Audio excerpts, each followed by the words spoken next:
Hello friends, बहुत बहुत स्वागत है आपका प्रीति पटेल क्लासेस पर। आज हम वाक्य पढ़ेंगे जो प्रीवियस ईयर क्वेश्चन आए हुए हैं उनको हम करेंगे और वाक्य से रिलेटिव सारी डिटेल्स पढ़ेंगे। मैं आपको विश्वास दिलाती हूँ कि आपके एक भी क्वेश्चन बाहर नहीं जाएंगे। जो मैंने पढ़ा दिया, जो ट्रिक मैंने बता दी, उससे आपके क्वेश्चन यहाँ पर जितने क्वेश्चन मैं करवाऊंगी हर एक ऑप्शन को डिटेल से आपको समझाऊंगी। वाक्य को वाच्य से रिलेटिव जितने भी आपके कॉन्सेप्ट हैं सारे मैं क्लियर करूंगी। तो आप वीडियो को पूरा देखिएगा पेशेंस से, आपके क्वेश्चन इस टॉपिक से गलत नहीं होने दूंगी। चलते हैं अपने क्वेश्चन की तरफ, देखते हैं इनमें से सरल वाक्य कौन सा है। सरल वाक्य पूछा गया है तो सरल वाक्य क्या होते हैं? जिसमें एक सब्जेक्ट हो और एक वर्ब हो, मतलब एक कर्ता हो एक क्रिया हो। अब यहाँ पर देखते हैं, उसने राम और श्याम को जाते हुए देखा। अब देखिए यहाँ पर ये और जो कनेक्टर लगा है वह संयुक्त वाक्य में भी लगता है और सरल वाक्य में भी लगता है। लेकिन दोनों के बीच में अंतर क्या है कि संयुक्त वाक्य में यह दो क्रियाओं को जोड़ता है, दो वाक्यों को जोड़ता है, जबकि सरल वाक्य में यह दो कर्ता को जोड़ रहा है। देखिए, राम और श्याम, यहाँ पर दो संज्ञा अगर और से जुड़ रही हैं तो यह वाक्य कौन सा होगा? सरल वाक्य होगा। अगर यहाँ पर देखिए नीचे वाले सेंटेंस को देखिए, मोहन आया और खाना खाकर सो गया। यहाँ पर और है, और किसको जोड़ रहा है? मोहन आया, खाना खाकर सो गया। तीन क्रिया है, यहाँ पर तीन क्रियाओं को जोड़ रहा है। तो यहाँ पर ये कौन सा वाक्य हो गया? संयुक्त वाक्य हो गया। मतलब अगर नाउन को जोड़े, दो नाउन को जोड़े और क्रिया अगर एक ही हो, जाते हुए क्रिया एक ही हो, तो वहां पर होता है सरल वाक्य। लेकिन अगर क्रिया एक से ज्यादा हो तो वहां पर संयुक्त वाक्य होगा, क्योंकि संयुक्त वाक्य में दो अलग अलग स्वतंत्र वाक्य या एक दूसरे पर एक स्वतंत्र एक डिपेंडेंट जुड़ते हैं, उपवाक्य जुड़ते हैं।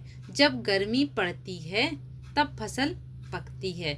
जब गर्मी पड़ती, यहाँ पर देखिए दो कनेक्टर आ गए, जब तब। तो यहाँ पर मिश्र वाक्य की मैं आपके लिए बहुत अच्छी ट्रिक बताऊंगी, मिश्रा जी की डबल जोड़ी। ये ट्रिक है, मिश्रा जी की डबल जोड़ी, डबल जोड़ी। ये ट्रिक आप लिख लीजिए। बस जब भी आपको कंफ्यूजन हो किसमें, मिश्र वाक्य में और संयुक्त वाक्य में, तो एक बार इसको देख लीजिए। मिश्र मतलब मिश्रा जी मतलब मिश्र वाक्य, जी मतलब जा से जितने भी कनेक्टर आ रहे हैं, कौन कौन से? जब, तब, जहाँ, तहाँ, जिन, ज्यों, ये कनेक्टर अगर आ रहे हैं तो जी से, जा से बने हुए कनेक्टर। डबल जोड़ी, जब, तब, यद्यपि, तद्यपि, ये दो आ रहे हैं तो वहां पर क्या होगा? हम क्या लगाएंगे? कौन सा वाक्य होगा? मिश्र वाक्य होगा। ये मिश्र वाक्य होगा।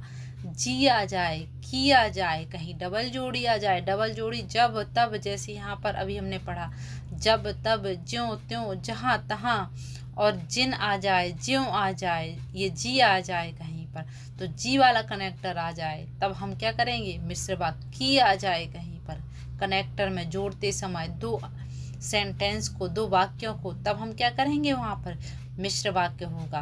अब देखते हैं इसे, इनमें से संयुक्त वाक्य कौन सा है?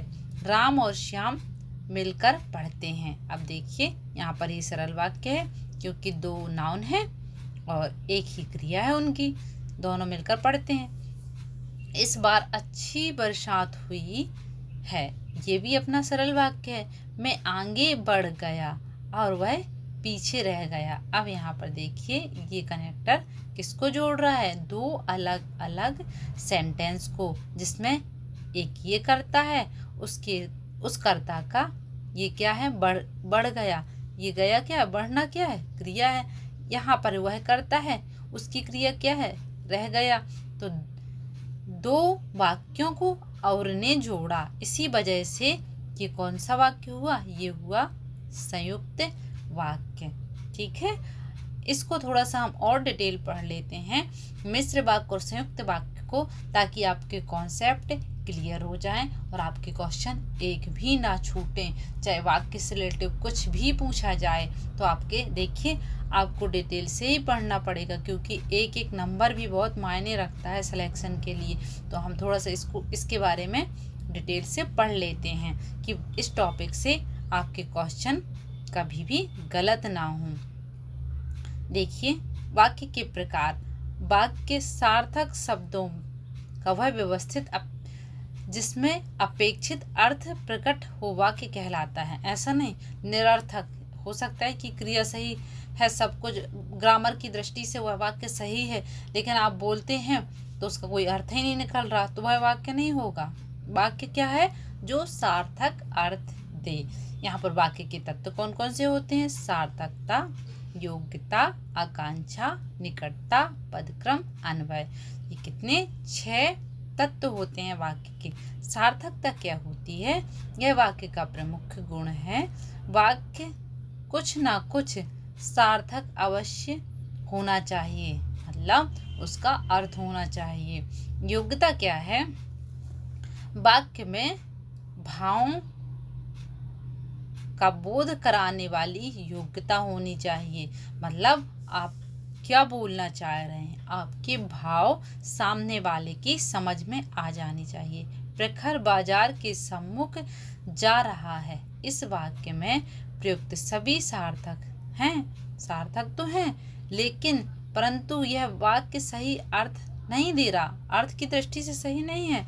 सम्मुख शब्द के अर्थ वाक्य के अनुकूल नहीं है। हम ये बोल सकते हैं कि हम भगवान के सम्मुख जा रहे हैं, ठीक है, लेकिन हम ये बाजार के सम्मुख नहीं, हम क्या बोलेंगे? बाजार की ओर जा रहे हैं। हाँ, तो यहाँ पर योग्यता के आधार पर वाक्य सही होना चाहिए। योग्यता होनी चाहिए, एक वाक्य में क्या होना चाहिए?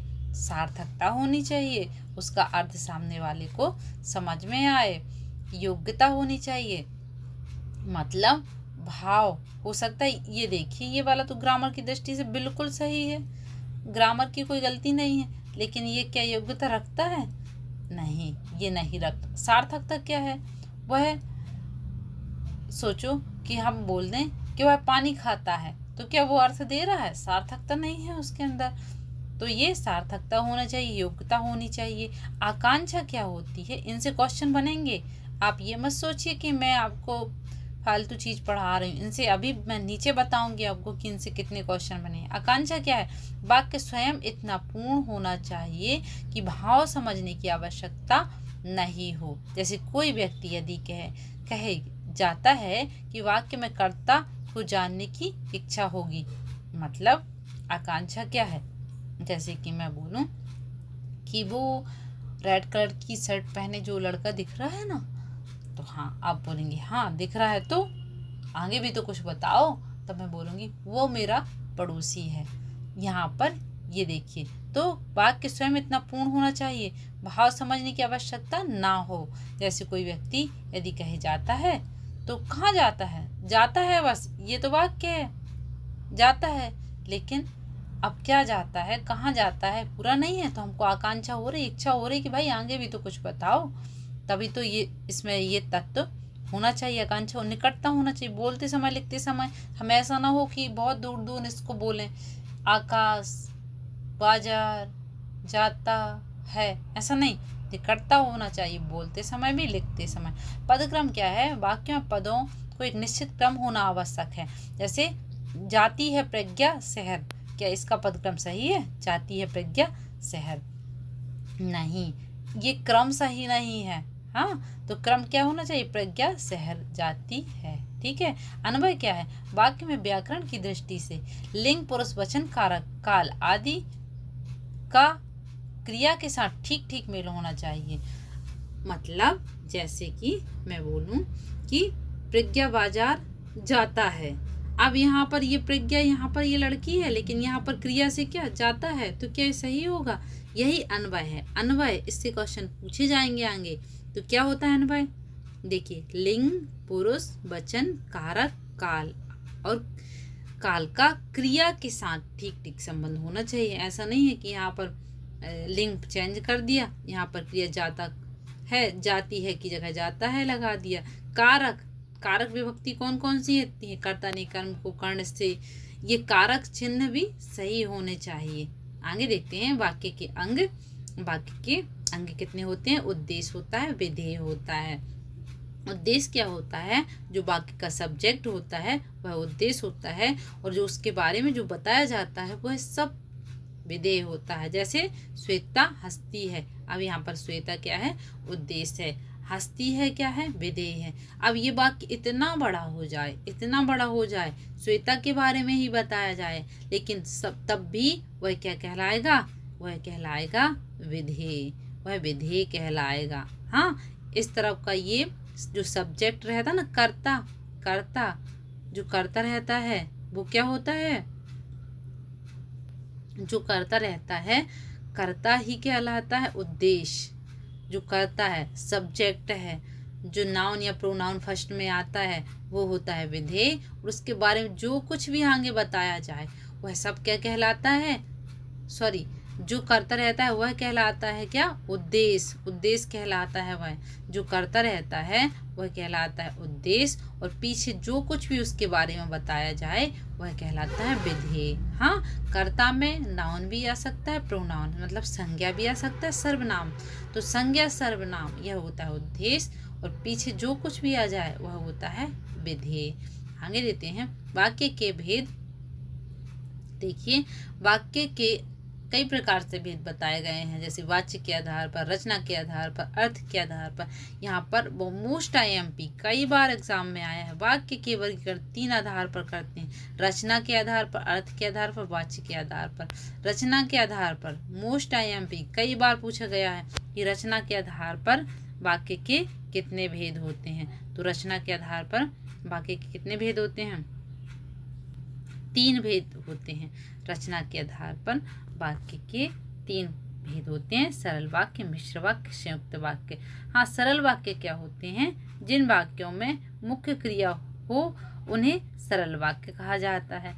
मतलब एक कर्ता की एक क्रिया हो तो वह सरल वाक्य है।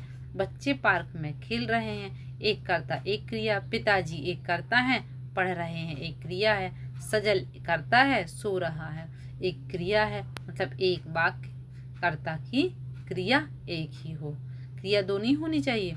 बच्चे पार्क, सजल जूबी आज स्कूल नहीं गई है, तो देखिए क्रिया क्या है? गई, और जूबी क्या है? कर्ता, तो कर्ता की एक क्रिया। आगे देखते हैं मिश्र वाक्य क्या है। मिश्र वाक्य वे वाक्य जिसमें साधारण वाक्यों के साथ एक या एक से अधिक उपवाक्य हों उन्हें मिश्र वाक्य कहते हैं। जिससे उसने जो परीक्षा दी वह 10वीं की थी। मिश्र वाक्य क्या है? जिसमें साधारण वाक्य के साथ एक या एक से अधिक उपवाक्य हों। एक साधारण वाक्य हो, उसके साथ एक उपवाक्य हो, मतलब एक सेंटेंस और उसके साथ जुड़ा हो, जो स्वतंत्र भी, इंडिपेंडेंट भी हो सकता है, मतलब स्वतंत्र भी हो सकता है और आश्रित भी हो सकता है। उसने जो कुछ परीक्षा दी वह 10वीं की थी। अब देखो, उसने जो परीक्षा दी, अब मैं ऐसा बोलूँ उसने जो परीक्षा दी, तो ये लग रहा है कि स्वतंत्र भाव दे रहा है? नहीं दे रहा है ये स्वतंत्र भाव। लेकिन ये देखिए 10वीं की थी, 10वीं की थी, ये भी स्वतंत्र भाव नहीं दे रहा, तो मतलब एक दूसरे पर डिपेंडेंट हैं, एक दूसरे पर निर्भर हैं। हाँ, तो यहाँ पर क्या हो सकते हैं वाक्य? एक दूसरे पर डिपेंड भी हो सकते हैं, और एक स्वतंत्र, एक उस पर निर्भर भी हो सकता है। आश्चर्य, अब यहाँ पर ट्रिक देखिए, यहाँ पर इसकी ट्रिक देखिए। आश्चर्य है कि वह जीत गया, काम समाप्त। अब यहाँ पर मिश्रा जी की डबल जोड़ी, कौन सी ट्रिक थी अपनी?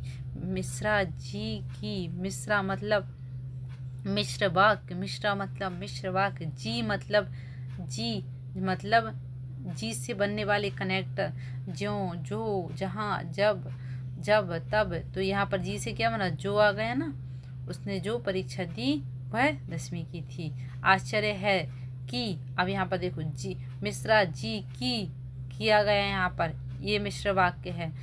काम समाप्त हो जाए तो जा सकते हो, यहाँ पर देखिए यहाँ पर कोई कनेक्टर नहीं है। संयुक्त वाक्य के संयुक्त वाक्य में बताऊंगी आपको कि कनेक्टर लगते हैं। जब तुम लौट आओगे तब मैं जाऊंगा, डबल जोड़ी है। जब तब, जब तब, जो, जिसने, जहाँ, ज्यों, की।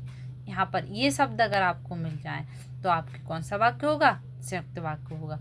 अब देखिए संयुक्त वाक्य जहाँ दो या दो से अधिक सरल वाक्य योजक शब्द, कौन कौन से योजक शब्द आ रहे हैं आप यहाँ पर शब्दों को गौर कीजिए। अतः, इसलिए, तो, फिर, किंतु, परंतु, लेकिन, पर से जुड़े हुए संयुक्त वाक्य कहलाते हैं। इसलिए आ जाए, तो फिर आ जाए, फिर भी आ जाए, किंतु आ जाए, परंतु आ जाए, लेकिन आ जाए, तो यहाँ पर कौन से वाक्य होते हैं? सरल वाक्य। दोनों में अंतर मैं आपको बताऊंगी, जब क्वेश्चन करवाते जाऊंगी तब समझ में आ जाएगा आपको। काम खत्म करो और जाओ। देखो यहाँ पर करना और जाना, दो क्रिया को जोड़ा है। सूर्योदय हुआ और अंधेरा चला गया, दो वाक्यों को किसने जोड़ा है? और ने जोड़ा है। याद रखिए सरल वाक्य में भी और आता है, लेकिन वो किसको जोड़ता है? दो संज्ञा शब्दों को या फिर दो सर्वनाम को, लेकिन उसके साथ क्रिया क्या होती है? एक ही होती है। लेकिन यहाँ पर दो क्रिया हो रही ना, क्रिया दो हो रही है, मतलब वाक्य संयुक्त है। हंसते पानी बरसता हुआ देखा, हमने पानी बरसता हुआ देखा और घर में शरण ली। यहाँ पर दो वाक्य हैं, हमने पानी बरसते हुए देखा और घर में शरण ली। देखिए परिश्रम करो और सफलता प्राप्त करो। हाँ, तो दोनों अलग अलग वाक्य हैं, दोनों की अलग अलग क्या है? क्रिया है। आगे देखते हैं। अर्थ के आधार पर वाक्य के 8 भेद होते हैं। याद रखिए अर्थ के आधार पर वाक्य कितने भेद होते हैं? 8 भेद होते हैं। कौन कौन से? विधानवाचक, निषेधवाचक। विधानवाचक क्या होते हैं? जिस वाक्य में किसी कार्य को होने या करने की सामान्य सूचना मिले उसे विधानवाचक वाक्य कहते हैं। सामान्य सूचना दी जा रही है, राकेश दिल्ली गया, सूर्य पूरब से उड़ता है, इसमें कोई नकारात्मक नहीं है, कोई आदेश नहीं है, कोई निषेध नहीं है, ना ही नहीं आया, मत आया, ऐसा कुछ नहीं है, केवल साधारण सी बातें हैं, सरल वाक्य हैं। तो विधान सूचक वाक्य। निषेध वाचक क्या है? बहुत ही सरल, नहीं आ जाए जिसमें, वह निषेध वाचक है। आज्ञा क्या है? जिसमें आज्ञा का भाव प्रकट हो, जल्दी खाना खाओ, एक गिलास पानी लाओ, आज्ञा दी जा रही ना। प्रश्नवाचक क्या है? जिसमें प्रश्न पूछा जाए, ये प्रश्नवाचक चिन्ह आ जाए, वो प्रश्नवाचक है। विस्मयवाचक क्या है? जिसमें भाव ज्यादा प्रकट हो, अहो कितना सुंदर है, ओह कितनी गर्मी है, हाय ये क्या हुआ, ये विस्मय सूचक चिन्ह कहीं पर मिल जाए, वह विस्मयवाचक है। आगे देखते इच्छावाचक क्या है? प्रभु तुम्हें दीर्घायु रखे, प्रभु तुम्हें दीर्घायु प्रदान करे, ईश्वर करे आप 10वीं में प्रथम आए, इच्छा है हमारी कि आप प्रथम आए, आपका सिलेक्शन हो जाए। हाँ, इच्छावाचक है, इच्छा बताई जा रही। संदेहवाचक क्या है? जिसमें संदेह हो, शायद अमृत कल जाएगा, शायद कंफर्म नहीं किया ना, शायद है, शायद राजू आज आगरा आएगा, शायद है, तो संदेह हो रहा है, बात क्लियर नहीं हो रही है, इस वजह से ये क्या है? संदेहवाचक है। संकेतवाचक क्या होते हैं? संकेतवाचक क्या होते हैं? जब एक क्रिया दूसरी क्रिया पर निर्भर हो, जैसे कि आप जाते तो इतनी मुसीबत नहीं होती, मतलब डिपेंडेंट किस पर है? मुसीबत नहीं होती, आपके जाने पर, अगर आप जाते तो ये मुसीबत नहीं होती। हाँ, तो एक क्रिया दूसरी क्रिया पर निर्भर है। यदि तुम दिन रात कड़ी मेहनत करते हो तो पास हो जाओगे। आपका पास होना किस पर निर्भर करता है? मेहनत करने पर। तो एक क्रिया दूसरी क्रिया पर क्या है? निर्भर है। वाच्य के आधार पर देखिए, वाच्य के आधार पर 3 प्रकार होते हैं। कर्तावाच्य, कर्मवाच्य, भाववाच्य। कर्तावाच्य क्या होते हैं? जिसमें कर्ता की प्रधानता हो, वह कर्तावाच्य है। लड़की खेलती है, मैंने रामायण पढ़ी, ये लड़की है, ये कर्ता ही काम कर रही, उसकी प्रधानता बताई जा रही है, कर्तावाच्य है। कर्मवाच्य क्या है? कर्मवाच्य जिसमें कर्म की प्रधानता होती है, जैसे राम ने रावण मारा, तो यहाँ पर ने शब्द आ गया, राम ने, कर्ता कारक विभक्ति आ गई, तो राम ने रावण मारा, यहाँ पर ये कर्ता कारक हो गई। राम के द्वारा रावण मारा गया, ये कर्मवाच्य हो गया। कर्मवाच्य में क्या है? के द्वारा आता है, के द्वारा आएगा, अगर कर्ता रहेगा भी तो के द्वारा लग के सेंटेंस बनेगा, नहीं तो कोई कर्ता रहेगा ही नहीं। जैसे गेंद से खेला जाता है, कोई करता है ही नहीं। कौन खेल रहा है, खेलने वाले का पता नहीं है। मिठाई खाई जाती है, कौन खा रहा है, खाने वाले का पता नहीं। तो ये क्या है, कर्मवाच्य है, कर्म प्रधान है।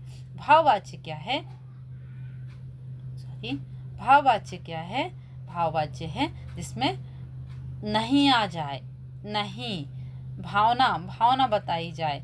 मुझसे चला नहीं जाता, मुझसे खाया नहीं जाता, मुझसे पढ़ा नहीं जाता, मुझसे सोया नहीं जाता, ऐसे अगर सेंटेंस, नहीं जाता, मुझसे ये काम नहीं किया जाता, ये आ जाए, वह सारे काम आ जाएंगे उसमें भाववाच्य में। क्या, मुझसे चला नहीं जाता, बैठा नहीं जाता, उठा नहीं जाता। आगे देखते हैं वाक्य बोध।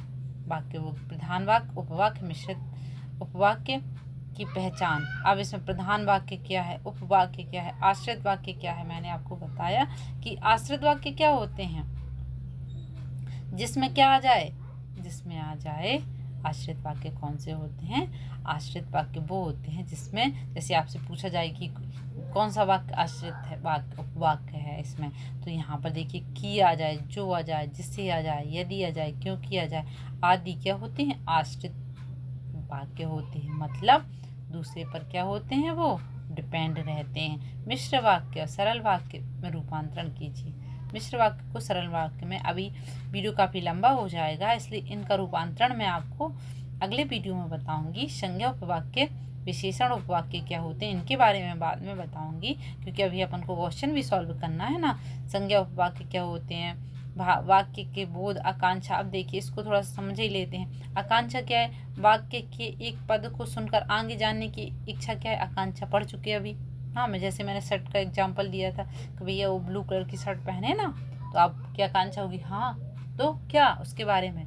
हाँ, योग्यता अन्वय, योग्यता करने के बाद वाक्य का अर्थ बोध में किसी प्रकार की कठिनाई नहीं हो, उसी योग्यता कहते हैं। मतलब वाक्य के अर्थबोध में किसी प्रकार की कठिनाई नहीं हो, अर्थ से। सानिध्य क्या है, युक्त, सानिध्य क्या है, योग्यता और आकांक्षा के साथ ही वाक्य के शब्दों में परस्पर सानिध्य हो, मतलब परस्पर एक दूसरे से जुड़े रहें। ऐसा नहीं कहीं का कुछ, कहीं की क्रिया, कहीं का कर्ता लगा दें हम, या कहीं कारक में अलग कर दें। तो यहाँ पहला क्वेश्चन अपना हो चुका था। देखिए इनमें संयुक्त वाक्य में कौन सा है, संयुक्त वाक्य पूछा गया है। संयुक्त वाक्य के हमने कौन कौन से कनेक्टर अभी पढ़े थे, कि जिसमें अतः आ जाए, इसलिए आ जाए, तो फिर आ जाए, फिर भी आ जाए, किंतु आ जाए, परंतु आ जाए, लेकिन आ जाए, ये सारी क्या है, संयुक्त वाक्य कनेक्टर हैं। आप तो संयुक्त इस यहाँ से इस ट्रिक से मिश्रा जी की डबल जोड़ी, बस इसी का इस्तेमाल कीजिए। वो आपको अगर मिश्र वाक्य अलग कर रहे हैं तो बचा हुआ वाक्य संयुक्त वाक्य होगा। हाँ, एक ही क्रिया जिसमें रहेगी वह सरल वाक्य होगा। एक क्रिया वाला वाक्य सरल वाक्य। हाँ, मिश्रा जी की डबल जोड़ी वाला वाक्य मिश्र वाक्य, और बाकी जो बचा तो वो संयुक्त वाक्य होगा। देखिए राम और श्याम दो का हैं कर्ता, लेकिन उनकी क्रिया क्या है, मिलकर पढ़ते हैं, एक ही क्रिया हो रही है ना। तो ये पर यहाँ पर कौन सा वाक्य है, ये वाक्य है अपना सरल वाक्य है। इस बार अच्छी बरसात हुई, ये भी वाक्य सरल है। मैं आगे बढ़ गया और वह पीछे हट गया। देखिए और कनेक्टर आया है, ये वाक्य कौन सा है, मैं आगे बढ़ गया वह पीछे हट गया। दोनों अलग अलग सेंटेंस है और लगा है, वाक्य अपना होगा क्या, संयुक्त वाक्य। और संयुक्त वाक्य में आता है, यहाँ पर सरल वाक्य में भी आता है, दोनों में अंतर समझिए। यहाँ पर दो कर्ता दो नाउन को जोड़ रहा है, लेकिन यहाँ पर दो सेंटेंस को जोड़ रहा है। कर्मचारियों का आंदोलन 3 दिन से चल रहा है, बिल्कुल सरल वाक्य है। कर्मचारियों का 3 दिन से चल रहा है, एक ही कर्ता के बारे में आगे बात हो रही है, तो ये सरल वाक्य है। इसमें मिश्र वाक्य कौन सा है, उसने 4 दिन से खाना नहीं खाया, तो यहाँ पर ये सरल वाक्य है। मैं जानता हूँ कि वह घर चला गया। यहाँ पर देखिए इसमें मिश्र वाक्य कौन सा है, तो मिश्र वाक्य की हमने क्या ट्रिक याद की थी, मिश्रा जी की डबल जोड़ी, मिश्रा जी की डबल जोड़ी, मिश्रा जी की डबल जोड़ी। यहाँ पर देखिए, एक मिनट, मिश्रा जी की डबल जोड़ी। मिश्रा जी, मैं जानता हूँ कि वह घर चला गया, यहाँ पर की आ गया, ये देखिए मिश्रा जी की डबल जोड़ी किया गया। यही हमारा कौन सा वाक्य है? मिश्र वाक्य है। उसने 4 दिन से खाना नहीं खाया, सरल वाक्य है। 2 लड़के सामने वाले कमरे में व्याकरण की पुस्तक पढ़ रहे हैं, यहाँ पर ये भी सरल वाक्य है। 4 कमरों के इस मकान में वह अकेला रहता है, ये भी कौन सा वाक्य है? सरल वाक्य है, क्योंकि इस सबके कर्ता एक ही है और क्रिया इनके लिए ही बोली जा रही है, तो ये सरल वाक्य है। मिश्रा जी की डबल जोड़ी की मिल गया, हमको मिश्र वाक्य मिल गया। आगे देखते हैं, इनमें आज्ञार्थक वाक्य कौन सा है? आज्ञार्थक वाक्य पूछा है तो भारत एक महान देश है, ये विधिवाचक वाक्य है, विधानवाचक वाक्य है। वह अपना काम पूरा नहीं कर पाया, निषेधवाचक वाक्य है। उसने सबको आमंत्रित किया, यहाँ पर ये भी क्या है? ये भी विधानवाचक वाक्य है। आपको यह कार्य तुरंत कर लेना चाहिए, आज्ञा दी जा रही है, तो चौथा यहाँ पर इसका आंसर है। आगे देखते हैं, किस वाक्य में सही विराम चिन्ह प्रयुक्त हुआ है? सही विराम चिन्ह पूछा गया है। देखिए मैंने विराम चिन्ह की बहुत अच्छी वीडियो डाली है, इसी मेरे चैनल पर है, आप उसको जाके ज़रूर देखिएगा। संधि की मैंने बहुत अच्छी ट्रिक बताई है, जिससे आपके 99% क्वेश्चन सॉल्व हो जाएंगे। समास के लिए मैंने बहुत अच्छी ट्रिक बताई है, उसमें भी आपके परिभाषाओं से भी जितने क्वेश्चन आते हैं, विग्रह से जितने क्वेश्चन आते हैं, वह उसके लिए ट्रिक मैंने बताई है। उसके भी आपको 99% क्वेश्चन आपके सॉल्व हो जाएंगे, आपको ज़्यादा मेहनत नहीं करनी पड़ेगी। आप उनको जाकर एक बार वीडियो को ज़रूर देखिएगा। मैं आपको विश्वास दिलाती हूँ, मैं आपको जो भी कंटेंट प्रोवाइड करवाऊँगी वो आपके एग्ज़ाम के लिए काफ़ी हेल्पफुल रहेगा। आपके एग्ज़ाम ओरिएंटेड ही कंटेंट लाऊंगी। इस वीडियो के तीसरी बार मैं बना रही हूँ। कल मैंने बनाया, मेरा रिजल्ट आया था, तो कल इतने कॉल आए कि मैं इसको आधा अधूरा मेरे को छोड़ना पड़ा और मैं पूरा नहीं कर पाई। इस वजह से आज तीसरी बार इसको